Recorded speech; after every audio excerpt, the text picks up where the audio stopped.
বাবা, এই ঘন জঙ্গল আমাকে কেন নিয়ে এসেছেন, তাও আবার এত রাতে?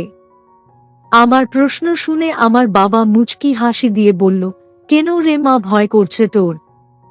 আমি বাবার প্রশ্নের জবাবে বললাম, একটু আধটু ভয় তো করছেই বাবা।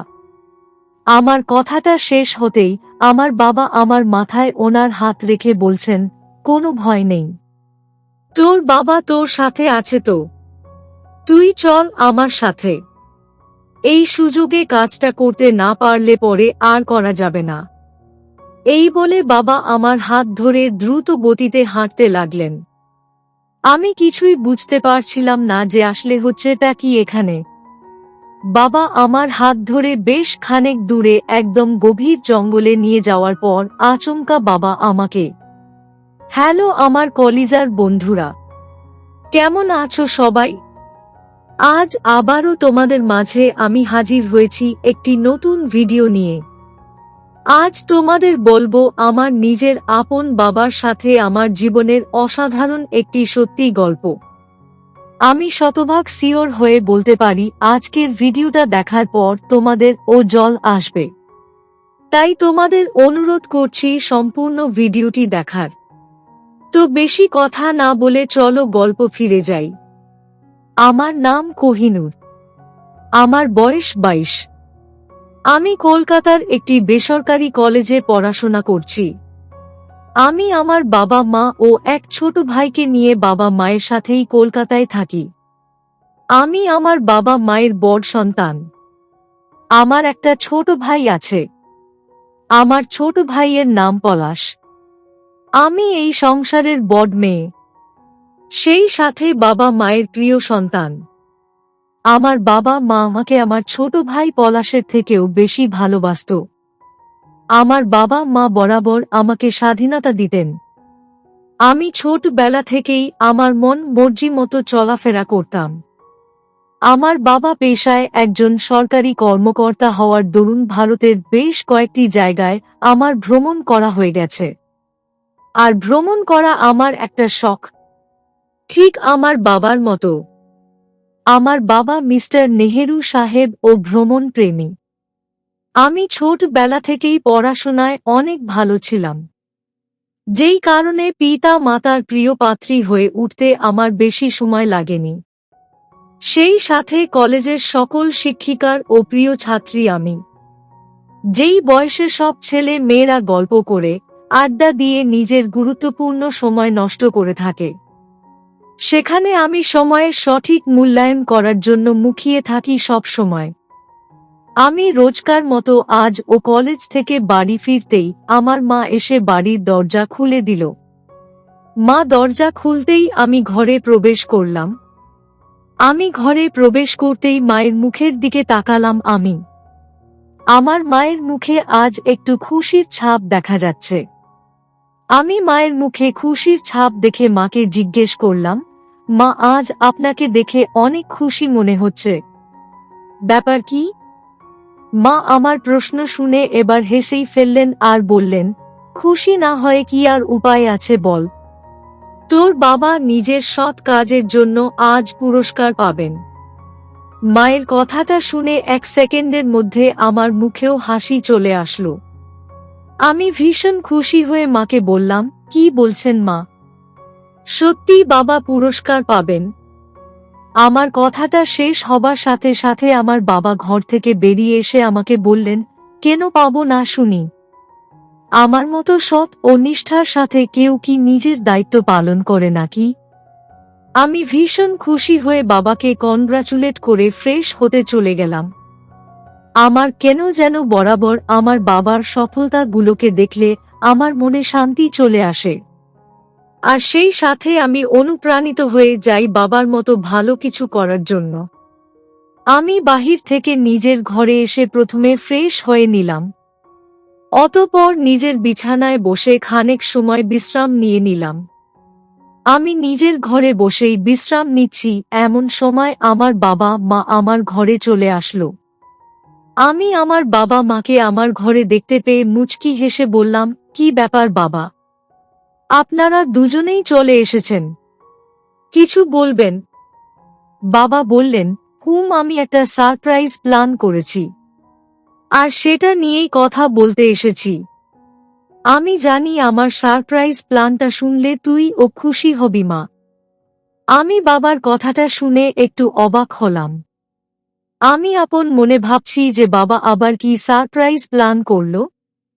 তাছাড়া বাবার কথা শুনে মনে হচ্ছে সারপ্রাইজটা হয়তো আমার মনের মতোই কিছু হবে। তা না হলে বাবা কখনোই বলতেন না যে আমি অনেক খুশি হব। আমি আপন মনেই চিন্তা করতে থাকলাম। এইদিকে আমাকে চিন্তা করতে দেখে আমার বাবা মিস্টার নেহরু সাহেব আমাকে বলে উঠলেন, এমন করে চিন্তা করার কি আছে মা? আমি তো তোর সাথেই কথা বলতে এসেছি, এত চিন্তা করতে হবে না তোকে। আমি আমার বাবার কথাটা শুনে মুচকি হেসে বাবাকে বললাম, আরে কোথায় আমি চিন্তা করছি? আমি কোনো চিন্তা করছি না। এখন বলুন আমাকে কি সারপ্রাইজ প্ল্যান? ও তো শুনতে হবে সারপ্রাইজ প্ল্যানটা আসলে কি। আমার প্রশ্নের জবাবে আমার বাবা বললেন, সেটা তো বলা যাবে না, কারণ এটা তো সারপ্রাইজ। আগামীকাল তুই বিকেলের দিকে তৈরি হয়ে থাকিস। আমি আর তুই মিলে একটা জায়গায় যাব। এখন আবার জিজ্ঞেস করিস না যে কোথায় যাব, কারণ আমাকে জিজ্ঞেস করলেও আমি এখন কিছুই বলবো না। সারপ্রাইজ প্ল্যান করা আছে, সারপ্রাইজটা আগামীকাল বিকেলে পাবি। আমি আমার বাবার কথা শুনে হেসে ফেললাম। বাবা আমার অনেক খেয়াল রাখেন। আমি জানি আমার বাবা এই দুনিয়ার সেরা একজন বাবা। আমার বাবা আর মা আরও কিছু সময় আমার ঘরে অবস্থান করলেন। আমি আমার বাবা মায়ের সাথে বেশ কিছুক্ষণ গল্প করলাম। অতঃপর বাবা মা চলে গেলেন আমার ঘর থেকে। বাবা মা চলে যাওয়ার পর আমি নিজের ফোনটা নিয়ে কিছু সময় একটু গল্প শুনলাম। আমার গল্প শুনতে অনেক ভালো লাগে। আমি গল্প শোনা শেষ করে রাতের দিকে নিজের জামাকাপড়গুলো গুছিয়ে নিতে শুরু করি। বাবা যেমন ভাবে বলেছে তাতে মনে হচ্ছে 2-4 দিন হয়তো বাড়ির বাহিরে আমাদের থাকতে হতে পারে। তাই আমি সেই হিসেব মতোই জামা কাপড় গুছিয়ে নিয়েছি। রাতের দিকে আমি যখন আমার জামা কাপড়গুলো গোছছিলাম, তখন আমার ঘরে আমার ছোট ভাই পলাশ চলে আসলো। আমার ছোট ভাই পলাশ আমার সামনে এসে দাঁড়িয়ে আমি জিজ্ঞেস করল, দিদি তুই কি কোথাও যাচ্ছিস? আমি পলাশকে বললাম, একটু বাহিরে যাব কয়েকদিনের জন্য। কিন্তু কেন? পলাশ বলল, না বাবা মা তো সব সময় তোকে নিয়ে বাহিরে ঘুরতে যায়, আমাকে তো কখনো বলেনি আমাকে নিয়ে যাবে, তাই জিজ্ঞেস করলাম। আমি পলাশের কথাটা শুনে খানিক সময়ের জন্য নীরব হয়ে গেলাম। আসলে সত্যি তো আমাকে নিয়ে ঘুরতে যাওয়া থেকে শুরু করে আমার সব ইচ্ছাগুলো আমার বাবা মা পূরণ করে থাকেন, কিন্তু আমার ছোট ভাইয়ের কোনো খোঁজ ও কেউ নেয় না। এটা তো ঠিক নয়। আমার ছোট ভাই পলাশের তো এই বিষয়টা খারাপ লাগতে পারে। তার মনে হতে পারে আমরা সবাই তার প্রতি অন্যায় করছি, যেটা কোনোভাবেই ঠিক নয়। আমি আমার ছোট ভাই পলাশের দিকে তাকিয়ে মুচকি হাসি দিয়ে পলাশকে আমার কাছে ডাকলাম। আমি আমার ছোট ভাই পলাশকে আমার কাছে ডাকতেই পলাশ এসে আমার পাশে বসে পড়ল। আমি আমার ছোট ভাইয়ের মাথার উপর নিজের হাত রেখে আলতো করে হাত বুলিয়ে দিয়ে হাসি মুখে পলাশকে বললাম, দেখ পলাশ তুই আমার ছোট ভাই। আমি জানি তোর হয়তো খারাপ লাগে এই বিষয়গুলো, কিন্তু তুই কি জানিস না তোর দিদি সব সময় তোর কথা চিন্তা করে। বাবা পুরস্কার পাবেন এই খুশিতে ট্রিট দিয়েছে, তুই মন খারাপ করিস না। আমি বাড়ি ফিরে এসে তোকে নিয়ে ঘুরতে যাব। ঠিক আছে ভাই আমার। আমার কথাটা শুনে আমার ছোট ভাই পলাশের চোখ জোড়া লাল হয়ে উঠল। আমার আর বুঝতে বাকি থাকলো না যে পলাশের চোখে জল চলে এসেছে। আমি আমার ছোট ভাই পলাশকে সান্ত্বনা দিয়ে তার ঘরে পাঠিয়ে দিলাম। পলাশ চলে যাওয়ার পর আমিও নিজের ঘরে ঘুমিয়ে পড়লাম। পলাশ ঠিক করে পড়াশোনা করে না দেখে আমার পরিবারের সবাই পলাশের সাথে এমন আরে, সেটা আমি জানি। আমি সব সময় পলাশকে বলি ভালো করে পড়াশোনা করার জন্য, তবে পলাশ সেটা করে না।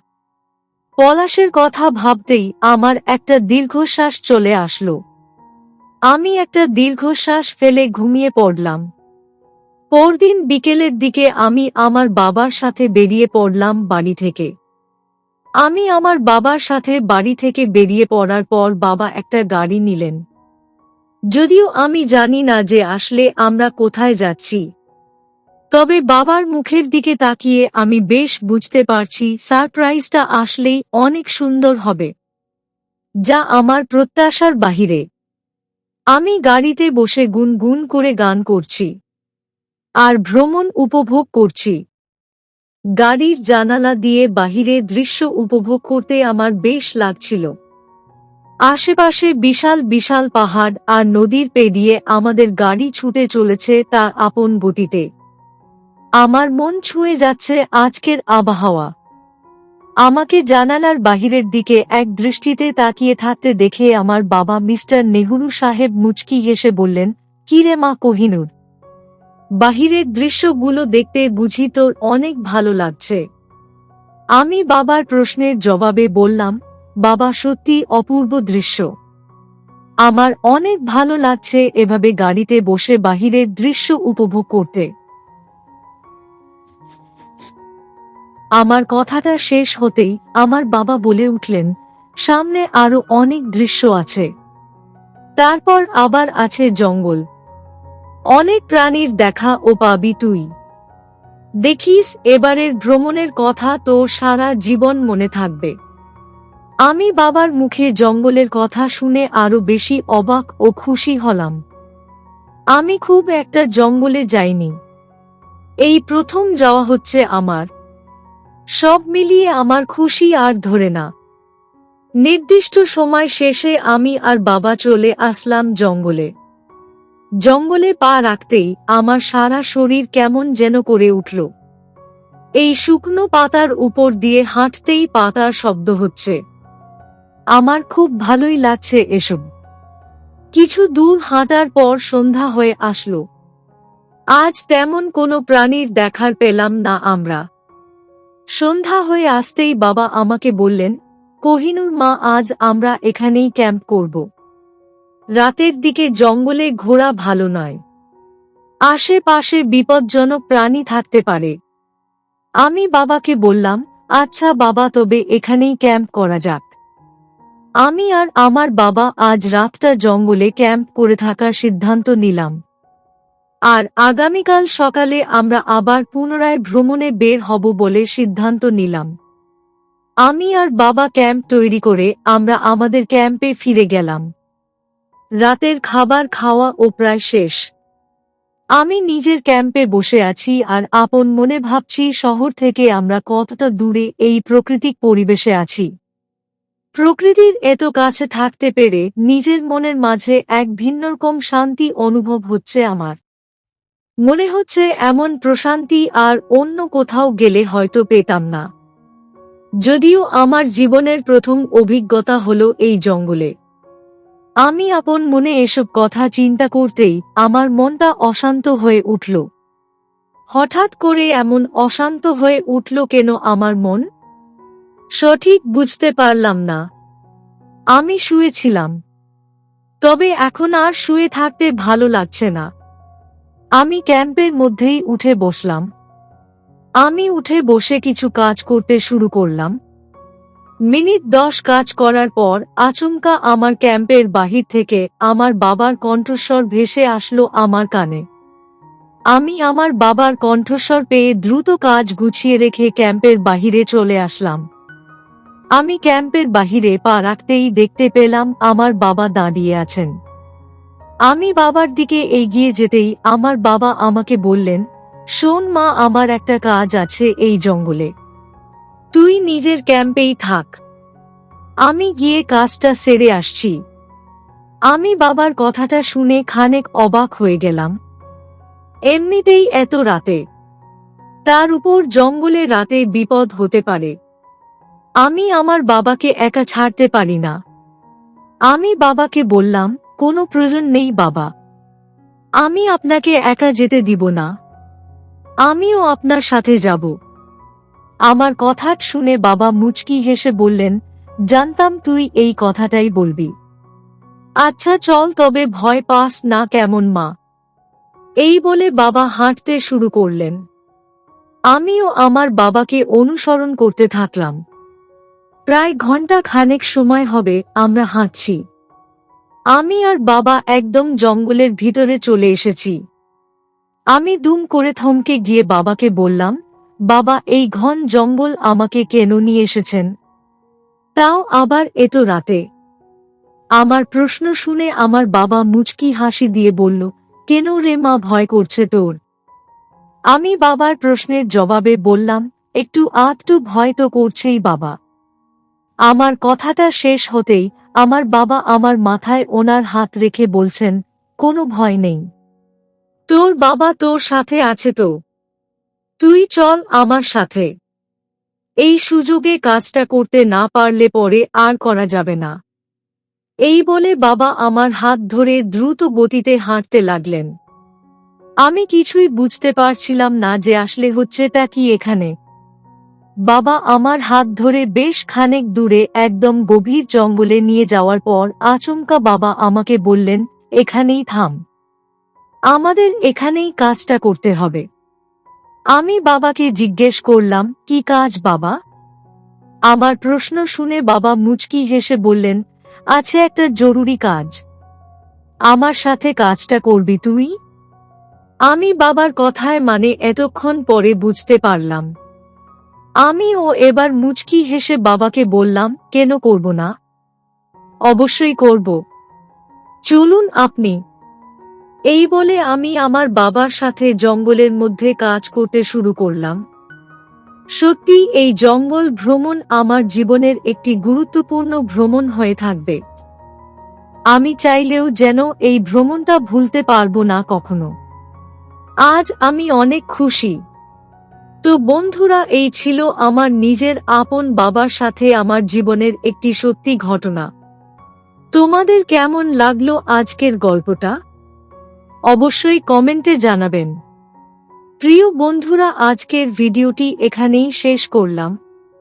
যদি আমাদের ভিডিওটি আপনাদের ভালো লেগে থাকে তবে একটা লাইক করবেন এবং চ্যানেলটি সাবস্ক্রাইব করবেন। আজকের জন্য আপনাদের কাছে বিদায় নিচ্ছি। দেখা হবে আগামীকাল নতুন একটি ভিডিও নিয়ে। সে পর্যন্ত সবাই ভালো থাকবেন। ধন্যবাদ।